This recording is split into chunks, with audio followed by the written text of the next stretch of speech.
बिस्मिल्लाहिर्रहमानिर्रहीम। अस्सलाम वालेकुम व्यूवर्स, क्या हाल है? उम्मीद है सब ठीक होंगे। अल्लाह ताला सबको अपने घरों में खुश रखे, आबाद रखे, आमीन सुम्मा आमीन।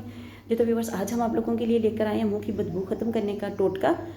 तो जो कि कुछ इस तरह से है कि मुंह की बदबू ख़त्म करने का टोटका, अगर आप मुंह की बदबू से हमेशा के लिए निजात चाहते हैं और आप चाहते हैं कि किसी महफिल में शर्मिंदगी ना हो, तो हम आज आपको आसान सा घरेलू टोटका बताएंगे जिसके बाकायदा इस्तेमाल से मुँह की बदबू ख़त्म हो जाएगी।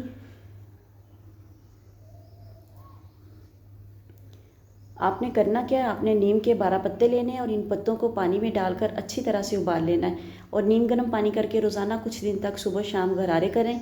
इंशाल्लाह मुंह की बदबू ख़त्म हो जाएगी और हमेशा के लिए आपकी इस बदबू से जान छूट जाएगी। वीडियो अच्छी लगी हो तो लाइक एंड शेयर ज़रूर कीजिएगा। चैनल पर नए हैं तो चैनल को सब्सक्राइब करके जाइएगा और साथ में बेल आइकन को ज़रूर प्रेस कीजिएगा ताकि आने वाली वीडियोज़ का नोटिफिकेशन आप लोगों तक आसानी से पहुँच सके। मुझे भी दुआओं में याद रखिएगा।